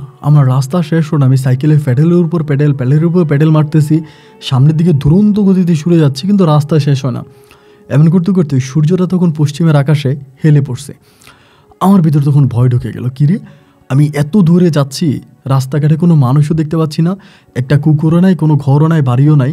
হঠাৎ করে আমার কাছে মনে হলো আমি তো এই রাস্তা দিয়ে যাই নাই, এটা তো অন্য কোনো একটা রাস্তা, আমি তো এই রাস্তা দিয়ে যাই নাই, এটা তো অন্য কোনো একটা রাস্তা, আমি এটা কোন রাস্তা দিয়ে আসছি এবং এই রাস্তা তো আমি চিনতে পারছি না। এবার আমি রাস্তার পাশে দাঁড়াইলাম এবং রাস্তার পাশে দাঁড়ানোর পরে আমি আশেপাশে দেখতেছি কোনো মানুষ আসে কিনা, নির্ঘুম একটা রাস্তা। আপনার আশেপাশে কোনো মানুষ থাকলে জিজ্ঞেস করবো যে এটা কোন জায়গা, বা আমি তো আমার গ্রামের নাম বলবো। ভাই অনেকক্ষণ ধরে দাঁড়ায় আছি, কোনো মানুষ নাই, কেউ নাই, একদম নীরব অবস্থা। আস্তে আস্তে দেখতেছি যে সন্ধ্যা হয়ে যাচ্ছে এবং সন্ধ্যা যখন হয়ে যাচ্ছে আমি সাইকেলটা আবারও নিয়ে আবারও দিলাম চাপ, আবারও সাইকেল চালাইতেছি চালাইতেছি চালাইতেছি চালাইতেছি আমি অনেক দূর পর্যন্ত চলে গেলাম। কিন্তু রে ভাই, এরপরেও আর রাস্তা শেষ হয় না, রাস্তা শেষ হয় না, অনেক দূর পর্যন্ত চলে আসছে এবং তখন একেবারে সূর্য ডুবে গেছে, সন্ধ্যা হয়ে গেছে। আমি তখন ভয় পাই কী করলাম, সাইকেল থেকে নামলাম। নামার পরে হঠাৎ করে সামনে দিয়ে দেখতেছে অনেকগুলো কুকুর আসতেছে, মানে অনেকগুলো কুকুর আসতেছে এবং প্রতিটা কুকুরে খুব ঘেউ ঘেউ ঘেউ ঘেউ করে আমারে একরকম কামড়ানোর জন্য আসতেছে। আমি কুকুরগুলোকে দেখে সাইকেলটা পালাইয়া দিলাম উল্টা দিকে দৌড়, মানে যেদিক থেকে আসছিলাম ওই দিকে দৌড়াতে শুরু করলাম। কারণ আমি তো তখন বুঝে গেলাম যে কুকুরগুলো আমাকে দৌড়াচ্ছে, এরা সত্যিকার তো কুকুর না, এরা জিন জাতি বা এরা আমাকে দৌড়াচ্ছে। আমি তো এটা বুঝে গেছি এবং বুঝে আমি পিছনের দিকে দৌড়াতে শুরু করলাম, দৌড়াতে দৌড়াতে দৌড়াতে দৌড়াতে এবং অনেকটা দৌড়ানোর পরে হঠাৎ করে আমি জ্ঞান হারিয়ে ফেলি। মানে আমি দৌড়াতে দৌড়াতে আমার স্মৃতিশক্তি লস করে আমি ওখানে শুয়ে যাই এবং শুয়ে যাওয়ার পরে আমার যখন মানে জ্ঞান ফিরে আসলে পর আমি দেখি আমি এমন একটা খোলা একটা জায়গা, মানে কিন্তু মানে আপনার ধান ক্ষেত আছে, মানে যে জায়গাটা আমি দৌড়েছি এরকমই একটা জায়গা আমি ওখান থেকে উঠি এবং ওখান থেকে উঠার পর আমি আশেপাশে তখনও কোনো মানুষ দেখতে পাচ্ছি না, তখন কিন্তু দিন হয়ে গেছে, মানে সূর্য দেখা যাচ্ছে, সূর্যালো উঠে গেছে এবং দিন হয়ে গেছে। হয়ে যাওয়ার পরে আমি আশেপাশে কোনো মানুষের পকেটে হাত দিয়ে দেখলাম আমি যে তাবিজ দুটো নিয়েছিলাম ওই তাবিজ দুটো আমার সাথে নাই এবং আমি রাস্তা দিয়ে তখন উইটা যে জায়গা থেকে আমি দৌড়ে আসছিলাম সন্ধ্যার সময়, আমি তখন ওই জায়গার দিকে যাচ্ছি সামনে আমার সাইকেলটা দেখার জন্য, মানে ব্যাগে যাচ্ছি পিছনের দিকে এবং পিছনের দিকে হাঁটতে হাঁটতে হাঁটতে হাঁটতে অনেকটা পথ আমি হেঁটে গেলাম, বাট আমি আমার সাইকেলটা আর পাই না। এবং সাইকেলটা না পাওয়ার পরে হঠাৎ দেখতে পেলাম যে 5 থেকে 6 জন বা 7 জন টাইপের পায়ে পাঞ্জাবি পরা, পায়জামা পরা, একদম পাঞ্জাবি একদম পায়ে টাকলু পর্যন্ত পরা, আরব দেশের মতো, মানে আরব দেশের লোকেরা যেরকম মাথার মধ্যে পাগড়ি পেঁচিয়ে রাখে এরকম করে মাথায় পাগড়ি পেঁচিয়ে রাখা লম্বা লোকগুলা তখন আমার কাছাকাছি আসলো। এসে আমার কাছে এসে আমাকে সালাম দিল, আসসালামু আলাইকুম, খুব সুন্দর করে। আমি সালামের উত্তর দিলাম। পরে বলে আপনি এখানে, আমারে বলতেছে। আমি বললাম আমি এখানে মানে আমি তো আমার বাড়ি যাব, আমার বাড়ির রাস্তা আমি হারাই ফেলছি, আমার বাড়ির নাম অমুক গ্রাম, আমি সেই গ্রামে যেতে চাই। পরে আমারে বলে আসেন আপনার সাথে একটু কথা বলি, এরপরে চলে যাবেন। এই বলে তখন এক পাশে একটা মাঠ আছে, মাঠের মধ্যে আমাকে নিয়ে গেল এবং নিয়ে যাওয়ার পরে ওই মাঠে আমি বসলাম। কিন্তু ভাই কোনো মানুষ দেখতে পাচ্ছি না, খালি এরাই আছে, আর কোনো ঘরবাড়িও নাই। ওইখানে বসছি, বসার পরে ওনারা 7 জন ওনাদের নাম বলে, ওনাদের নামগুলো আমি শুনি, শোনার পরে আমিও তখন আমার নামটা বলি। পরে এই কথার মাঝে ওনারা বলে আমরা কিন্তু মানুষ না, এমনিই বলে আমরা কিন্তু মানুষ না। তো আমি বললাম আপনারা মানুষ না, আপনারা কারা? বলে আমরা জিন জাতি। আমি বললাম আপনারা জিন জাতি? বলে হ্যাঁ আমরা জিন। তাই আমি বললাম এটা কোথায়? বলে এটা আমাদের এরিয়া। আমি বললাম আপনাদের এরিয়া? বলে হ্যাঁ এটা আমাদের এরিয়া। আমি বললাম তো আমি এখানে কেন? বলে আমরা নিয়ে আসছি। আমি বললাম আপনারা আমাকে এখানে কেন নিয়ে আসলেন? বলে আপনি যে তাবিজগুলো নিয়ে যাচ্ছিলেন, কেন নিয়ে যাচ্ছিলেন? আমারে বলে তা আমি তো জানি যে যেহেতু ওরাও 7 জন, আমার বউয়ের সাথেও 7টা আছে, আবার আমি ওদের এরিয়াতে চলে আসছি, ওদের সাথে বসে কথা বলতেছি। তখন তো আমি বুঝেই গেলাম যে তাহলে তো আর কিছু করার নেই, ওরা আমাকে পরিকল্পিতভাবে এখানে নিয়ে আসছে। পরে আমি বলি আপনারা তো জানেনই যে তাবিজগুলো আমি কেন আনছি। পরে বলে জানি বলেই তো আপনাকে এই জায়গায় নিয়ে আসছি, তাও আপনার মুখ থেকে শুনতে চাই। আমি বললাম আমার বউর সাথে 7টা জিন আছে, ওই জিনগুলো থাকা অবস্থায় বউর সাথে আমি শারীরিক সম্পর্ক করি, আমার লজ্জা লাগে এবং আমার বউ এখন গর্ভবতী, ওর পেটে বাবু আছে, এই সময় জিনগুলো হয়তো আমার বাবুটাকে নষ্ট করে ফেলতে পারে। এই জন্য আমি আমার ওই ওয়াইফের সাথে যাতে জিনগুলো না থাকে আমি তাবিজটা নিয়ে আমার ওয়াইফকে পড়াবো এই জন্য। পরে আমাকে বলে যে জিনেরা কি আপনার ওয়াইফের কোনো ক্ষতি করেছে কখনো? আমি বললাম যে না, কখনো করে নাই। বলে তো যদি আপনার ওয়াইফের ক্ষতিই না করবে তাহলে আপনার ওয়াইফের পেটে বাচ্চা হলে বাচ্চার ক্ষতি কেন করবে? আমি বললাম যে বাচ্চার ক্ষতি করতেও পারে। বলে না, করবে কেন? আপনার ওয়াইফের যেহেতু কখনো ক্ষতি করে নাই তাহলে বাচ্চার ক্ষতি কেন করবে? আমি বললাম আমি আপনাদের কথা বুঝি না, আপনারা আমাকে কেন এখান পর্যন্ত নিয়ে আসছেন এবং আমাকে এখান পর্যন্ত নিয়ে এসে কী চান, মানে আমার প্রতি আপনাদের দাবি কী? বলে কোনো দাবি নাই, কথা শুধু একটাই যে 7টা জিন ওর সাথে আছে, 7টা জিন হচ্ছে আমরা ওর সাথে আছি এবং আমাদেরকে আপনি ওর কাছ থেকে সরাই দিতে চান। আমরা এটা চাই না এবং আমরা ওর কখনো ক্ষতি করব না, আমরা ওর সাথে থাকবো এবং ওর কোনো ক্ষতি কখনোই হোক এরকম কোনো কিছুই আমরা করব না। আপনি আমাদেরকে সরানোর কোনো চেষ্টা করবেন না, এবং আপনার কি দাবি দাবা আপনি আমাদেরকে বলেন। আমি বললাম দাবি দাবা মানে? আমার দাবি হচ্ছে আমি আমার ওয়াইফের সাথে আমার বেডরুমে থাকবো, আমার বেডরুমে আপনারা গিয়ে ওরে দেখেন, ওইটা কি আমার খারাপ লাগে না? বলে হ্যাঁ, আপনি এটা আপনার ওয়াইফকে দিয়ে আমাদেরকে বলাইতে পারতেন এবং আপনি যদি এটা না চান আমরা কখনোই আপনার বেডরুমে ঢুকবো না, আপনার ওয়াইফের অনুমতি ছাড়া আমরা কখনোই আপনার বেডরুমে ঢুকবো না। আমি বললাম না, ও অনুমতি দিলেও আসবেন না, আমার বেডরুমে আপনারা কেন আসবেন, যেখানে আমি আমার বউ নিয়ে ঘুমাই। বলো আচ্ছা ঠিক আছে, আপনার যেহেতু এটা নিয়ে এতই সংকোচ, তো ঠিক আছে আমরা আর কখনোই আপনার ওয়াইফের বেডরুমে বা আপনার বেডরুমে ঢুকবো না। তাহলে আপনি তাবিজগুলো আপনার ওয়াইফকে পরাবেন না, বা আপনি কথা দেন যে আজকের পর থেকে আপনি এই কাজগুলো আর কখনোই করবেন না। আমরা আপনার কন্ডিশন মেনে নিয়েছি, আপনি আমাদের কন্ডিশন মেনে নেন। আমি তখন বললাম সব কিছুই ঠিক আছে, আপনাদের টার্মস অ্যান্ড কন্ডিশন আমি সব কিছুই বুঝলাম, কিন্তু আমি এখন আমার বাড়ি যাব কী করে? এই কথা বলতেছে। বলে আমরা আপনার বাড়ি পৌঁছায় দিয়ে আসবো। আমি যে আপনার আমার বাড়ি পৌঁছে দিয়ে আসবেন, কিন্তু আমি এখন যে জায়গাটা আসছি এটা কোন জায়গা? এরকম জায়গা তো আমি আমার জীবনেও দেখি নাই। উনি বলে এটা আমাদের এরিয়া। আমরা আপনাকে তখনও বলেছি, এখনও বলি, এটা আমাদের এরিয়া, আপনি আমাদের এরিয়াতে আছেন এবং আপনি এখান থেকে কখনোই আপনার বাড়ি যেতে পারবেন না, আপনার বাড়ির রাস্তা আপনি কখনোই খুঁজে পাবেন না। আপনি যদি আমাদের শর্ত মানেন, আমাদের কথা মানেন, তাহলে আমরা আপনাকে সই সালামতে বাড়িতে পৌঁছায় দিয়ে আসবো। আমি বলে আমি আপনাদের সব কথা মানলাম, আপনাদের সব কথা শুনলাম, আপনাদের কথার বাইরে আমি যাব না, আমি ওয়াদা করলাম, আমাকে আবার বাড়িতে পৌঁছে দিয়ে আসেন। বলে তাহলে আজকের পর থেকে আর কখনোই আপনার শরীরে, আপনার ওয়াইফের শরীরে কখনোই কোনো তাবিজ লাগাবেন না। আমি বললাম যে না, লাগাবো না। আপনার ওয়াইফকে আমাদের কাছ থেকে সরাই নেবেন না? আমি বললাম যে না, নিব না। বলে আপনার এই কথাগুলো মনে থাকবে? আমি বললাম জি আমার থাকবে। বলে আচ্ছা ঠিক আছে, তাহলে চলেন। এই বলে আমাকে তখন বললো আপনি সামনে যান, সামনে গেলে আপনি সাইকেল পাবেন এবং সাইকেলটা নিয়ে আপনি যে দিক থেকে আপনি গেছেন, মানে এদিক থেকে আবার উল্টা এই পথে আপনার সাইকেল নিয়ে যাবেন এবং যেতে যেতে আপনি আপনার রাস্তা খুঁজে পাবেন। আমি বললাম কীভাবে? বলে আপনি যান। এই বলে আমি তখন ওরা এনে আমার সাইকেলটা দিল, ওরাই নিজেরা আনছে। আইনা সাইকেলটা, মানে ওদের মধ্যে একজন গিয়ে সাইকেল আনছে, আনার পর সাইকেলটা আমাকে দিল, আমি সাইকেলে উঠলাম। উঠে বলে এই পথে যান। তো এই পথে আমি যখন সাইকেল চালাইতে হঠাৎ করে আমি দেখলাম আমি আমার এরিয়াতে, মানে আমার যে এলাকা, আমার এলাকার কাছাকাছি আমি তখন রাস্তা চিনতে পারছি। চিনতে পারার পরে আমি তখন আরও সামনে দিয়ে গিয়ে অনেক মানুষ টানুষ দেখতে পাচ্ছি। তা এই জায়গাটা, এই রাস্তার মধ্যে কিন্তু অলওয়েজ অনেক মানুষ থাকে। তাই আমি বলতেছি কী রে, হঠাৎ করে আমি আমার রাস্তার কাছাকাছি চলে আসছি, মানে আমি হঠাৎ করে রাস্তা চিনে গেছি। এবং পরে আমি বাড়িতে আসছি, বাড়িতে আসার পরে আমার বউ আমার দেখে বলতেছে কোথায় গেছিলে এতক্ষণ কোথায় ছিলা, এতদিন কোথায় ছিল? এমনি বলে এতদিন কোথায় ছিলা? আমি বললাম কতদিন? বলে 2 দিন। আমি বললাম 2 দিন? বলে হ্যাঁ। আমি বললাম আচ্ছা ঠিক আছে, তুমি ভালো আছো? বলে হ্যাঁ আছি। তাই আমি বললাম খাবার খাইছো? বলে খাইছি। আমি তখন বললাম যে দেখো তোমার সাথে যে 7টা জিনিস আছে এরা কি এখন আছে? বলে না, নাই। আমি বলছি আমি 2 দিনের মাঝে কি এরা আসছিল? বলে হ্যাঁ আসছিল, আমার সাথে কথা হয়েছে, কথা বলছে, তোমার কথা জিজ্ঞেস করছি। বলে তুমি ভালোই আছো, তা কোথায় গেছিলা? আমি বললাম আচ্ছা আমি কোথায় গেছি এই নিয়ে এখন তোমার সাথে কথা বলতে চাই না। আচ্ছা যাই হোক, এই বিষয়গুলো এখানে বাদ দাও, এটা নিয়ে আর কোনো কথা বলার দরকার নাই। অ্যান্ড তুমি তোমার মতো, আমি আমার মতো থাকি। এমন করে আমি আবারও পুনরায় থেকে গেলাম। এবার ওরা, আমি বলি তখন তাদেরকে বলি, আমি ওরে বলি যে বেডরুমে কি তুমি ওদেরকে দেখতে পাও? বলে না, ওরা তখন আমার বেডরুমে আসে না, আমার বিছানার রুমে তো ওরা এখন আর আসে না। আমি বলি আচ্ছা ঠিক আছে ভালো। এরপরে আমি সাথে এরকম করে সম্পর্ক করি। এমন করতে করতে ওর ঘরে আমার একটা কন্যা সন্তান হয়, আমার একটা মেয়ে হয় এবং আমার মেয়েটাও দেখতে শুনতে মাশাআল্লাহ অনেক সুন্দর হয়, ওর মতোই হয়, অনেক সুন্দর। কিন্তু ওর মা কিন্তু আর আমার কাছে আসে নাই, আমাদের পরিবারে আর আসে নাই এবং ওর মা কখনোই আমাদের খবর নেয় নাই। আমার মেয়েটা হয়, মেয়েটা হওয়ার পরে আমার মা, আমার বাবা সবাই অত্যাধিক খুশি হয়। তো আমাদের পরিবারটা যেহেতু একটা দ্বীনি পরিবার, ইসলামিক পরিবার, তো সেই পরিবার হওয়াতে আমি তখন করলাম কি, আমার মেয়েটারে আমি ইসলামিক লাইনে পড়াশোনা করাইলাম এবং এরই মাঝে কিন্তু আমার মেয়েটারে আমি ইসলামিক লাইনে ভর্তি করাইলাম। মানে মেয়েটা মোটামুটি বড় হইলো, হওয়ার পরে ইসলামিক লাইনে আমি আমার ঘরোয়াভাবে ওরা ইসলামিক দ্বীনি শিক্ষা দিতাম, আমি ইসলামিক পড়াইতাম। এবং এরকম করতে করতে যখন আমার মেয়েটা মোটামুটি বড় হয়, আর এই পর্যন্ত কিন্তু এই 7টা জিন কিন্তু ওর সাথে আছে, ওর সাথে কথাবার্তা বলে, আমার মা দেখে, আমার বাবা দেখে, সবাই দেখে।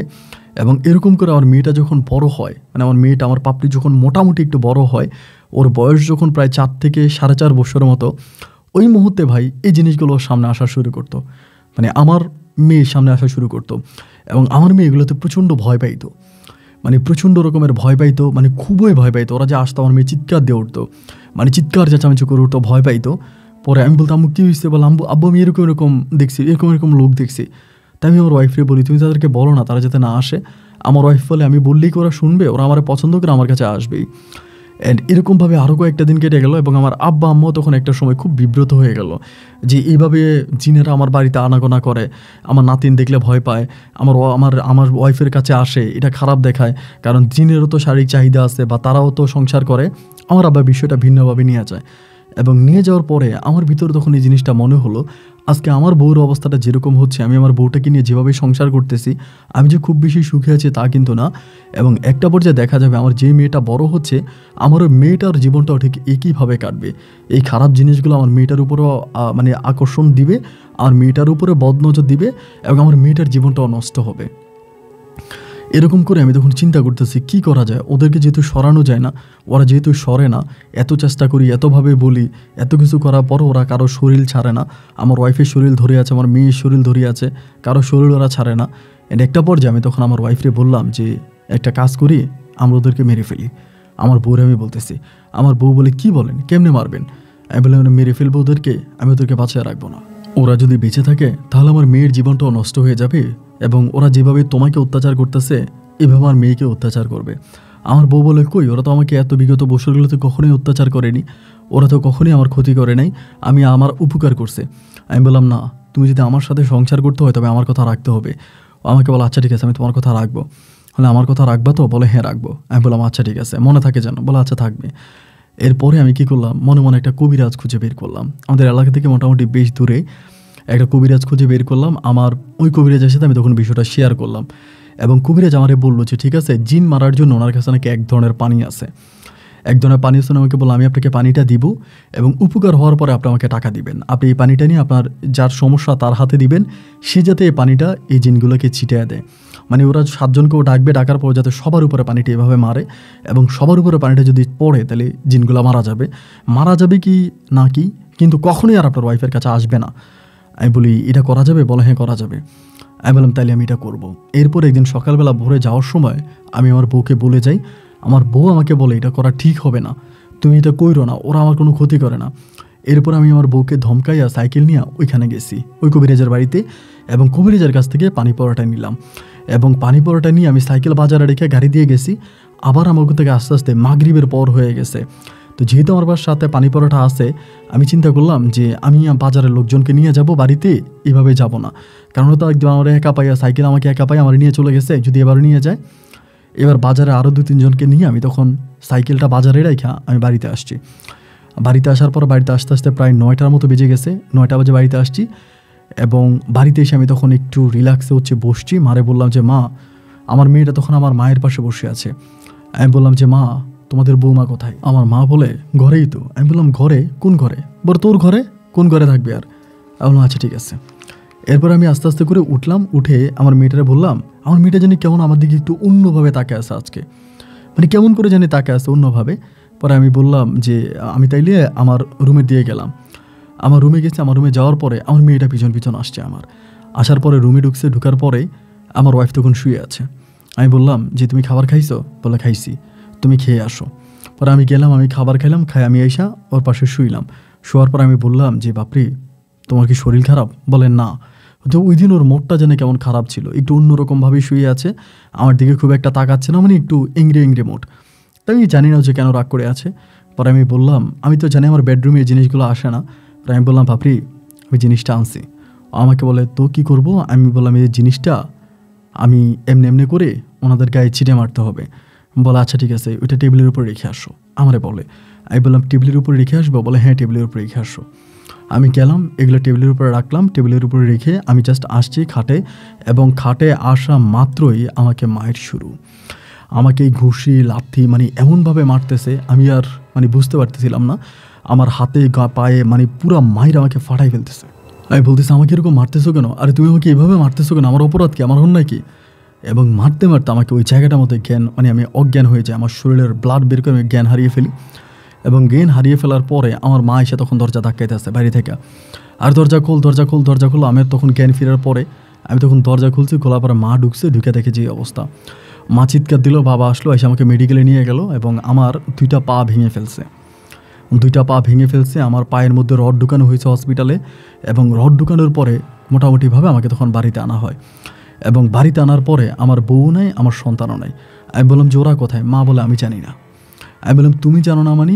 মা বলে ওই দিন রাতের পর থেকে ওনাদেরকে আর দেখতে পাচ্ছি না। আমি বললাম কী বলো, ওই দিন রাতের পর থেকে তুমি আমাদেরকে দেখতে পাচ্ছ না? আমি তোমার কাছে আসলাম পানি পড়া নিয়ে, আমি তোমার সাথে কথা বলছি। মা বলে আমার সাথে কথা বলছো? আমি তো ঘুমিয়ে গেছি।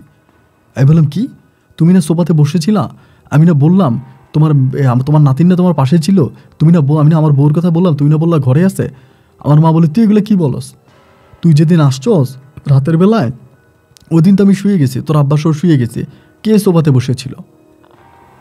আমি তখন বুঝতে পারলাম না এটা কী হইলো। কিরে আমি দেখলাম আমার মা সোফাতে বসে আছে, আর মা আমারে বলতেছে মা নাকি ওখানে ছিলই না। পরে আমি এভাবে হচ্ছে 15-20 দিনের মতো কেটে যায়। আমার মেয়ের কোনো সন্ধান পাই না, আমার ওয়াইফেরও কোনো সন্ধান পাই না। এবার আমি আমার শাশুড়ির সন্ধানে যাই আমার বাবাকে নিয়ে। মানে অনেক দিন পর্যন্ত হসপিটালে ছিলাম আমি, এরই মাঝে বাড়িতে হসপিটালে 2 জায়গায় মিলাই। অনেক দিন পর আমি তখন আমার শাশুড়ির সন্ধানে যাই। শাশুড়ির সন্ধানে গিয়ে দেখতে পারি উনি এখনও কবিরাজার কাজ করে, কিন্তু ওনার মেয়ে নাতিন কই আছে উনি বলতে পারে না। মানে উনি বলতে পারে না। পরে উনি শুধু একটা কথাই বলে, আমি তো সেদিনে বলেছিলাম যে আমার মেয়ের নিয়ে সুখে থাকবে না। পরে বাড়িতে আসি, বাড়িতে এসে আমি এইজন ওইজন অনেকজনকে জিজ্ঞেস করি যে কোথায় গেল, কোন জায়গায় গেল, আমি খুঁজে পাই না। তবে আমি তো এটা নিশ্চিত ওরা চলে গেছে বা ওদেরকে নিয়ে গেছে। অনেক কবিরাজের কাছে যাচ্ছি, অনেক তান্ত্রিকের কাছে যাচ্ছি, অনেক ফকিরের কাছে যাচ্ছি, ওদেরকে ফিরিয়ে আনা যায় কিনা বা ফিরিয়ে আনলে কীভাবে ফিরিয়ে আনা যায়, কিন্তু কোনো তান্ত্রিক কবিরাজ কেউই আসলে ওভাবে বলে না। সবাই বলে নিয়ে গেছে, ওরা যেখানে আসে নিয়ে গেছে, এখানে আর আসবে না। এরকম করে করে প্রায় আমার 1.5 বছর মতো কেটে যায়। এই 1.5 বছর আমার না খাওয়া না ঘুম, আমি জাস্ট পাগলের মতো হয়ে যাচ্ছিলাম। 1.5 বছর পরে চট্টগ্রামের একদিন একটা মাহফিলে আমি যাই। মানে আমি তখন কিন্তু বড় বড় ইসলামিক অনুষ্ঠানগুলোতে যাইতাম, মাহফিল, উরুস শরীফ বা এরকম একটা অনুষ্ঠানগুলো যেতাম। ওইখানে মাহফিলে যাওয়ার পরে যখন মুনাজাতে আমি কান্না করতে শুরু করি, মানে চিৎকার করে কাঁদি। এবং তাবরুক দেয়, তবরুকটা খেয়ে আমি সে জায়গার মধ্যে শুয়ে আছি। ফজরের কিছুক্ষণ আগ মুহূর্তে আমি ওইটা তাহাজ্জুদ পড়ছি, পইরা আমি ওখানে কান্না করতেছি। একজন লোক তখন আসলো, আইসা আমারে বলে, কী ব্যাপার বাবা, কাঁদতেছো কেন? আমি বললাম যে আমি এমনিই কাঁদতেছি। পরে বলে, আমার কাছে বলো, সমস্যা নাই। পরে লোকটাকে দেখে আমার কাছে কেমন ভালো লাগলো, মানে একটু ভালো লাগলো। অ্যান্ড ভালো লাগার পরে আমি তখন ওনারে বললাম যে এই ঘটনা, মানে ঘটনাগুলো বলার পর উনি বলে, আমি এই মাজারেই থাকি বা এই জায়গায় আমি থাকি, তো তোমার আমি একটা জিনিস দিই, একটা পানি পড়া দিয়ে পানি পড়াটা তুমি খাবা। পানি পড়াটা যদি খাও তাহলে তোমার ওয়াইফের সাথে তোমার দেখা হবে। আমি বললাম কীভাবে? বলে স্বপ্নে। আমি বললাম তারপর? বলে স্বপ্নে দেখা হলে পরে তোমার ওয়াইফকে তুমি জিজ্ঞেস করবা সে তোমার কাছে আসতে চায় কি না। সে যদি তোমার কাছে আসতে চায়, তুমি এই মাজারে আবারও আসবা, আইসা আমার এই নাম, আমার নাম হচ্ছে এইটা, এটা বললে সবাই চিনবে, আমার কাছে নিয়ে যাবে। আর তোমার ওয়াইফ যদি বলে সে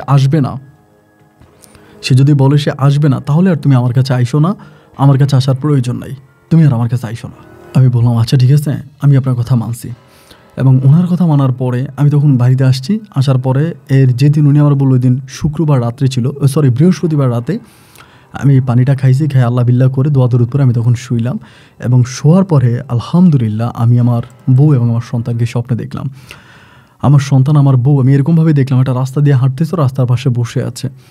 আমি দেখে দৌড়ে আমার সন্তানটারে করে নিলাম। আমার বউরে বললাম, কী ব্যাপার, তুমি এখানে কী করো? চলো বাড়ি চলো। আমাকে বলে, আমি যাবো না। কেন যাবো না? তোমার বাড়ি, তোমার ঘর, তুমি কেন যাবে না? আমাকে বলে যে না, আমি এখানে ভালো আছি, আমি এখানে ঠিক আছি, আমার এখানে ভালো লাগে, আমি এটা ছেড়ে যাবো না।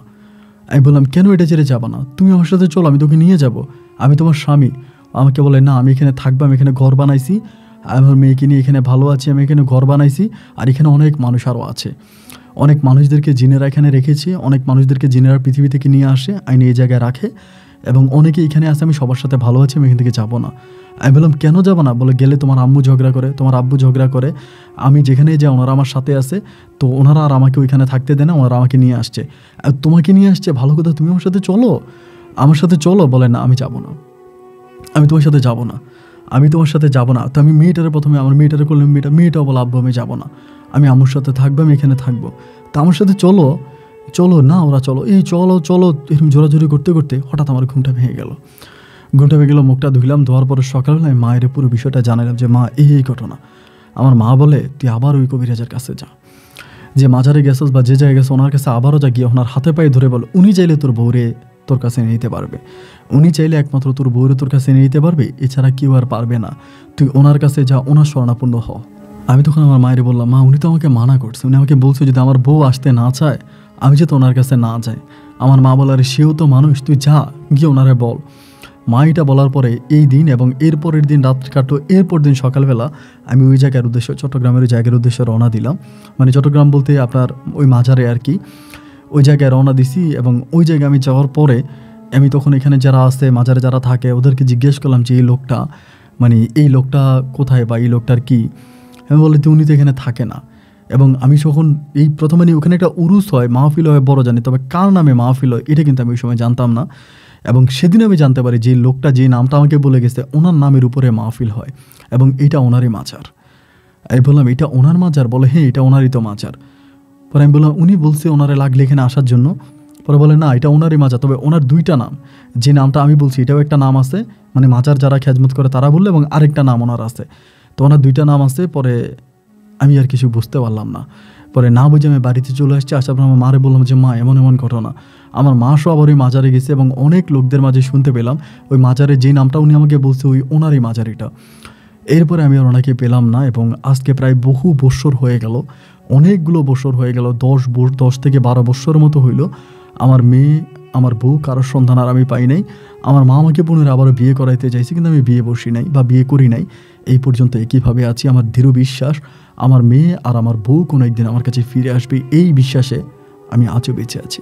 আপন ভাই, আপনার গল্প আমি প্রতিদিন শুনে আমার ভালো লাগে এবং আমি আপনার পাগল একজন ভক্ত। আমি চট্টগ্রামে আমাদের পুরো ঠিকানা আপনাকে দিলাম। যদি পারেন কোনোদিন এসে এই অবাগের সাথে একটু দেখা করে যাবেন। ভালো থাকবেন। আসসালামু আলাইকুম।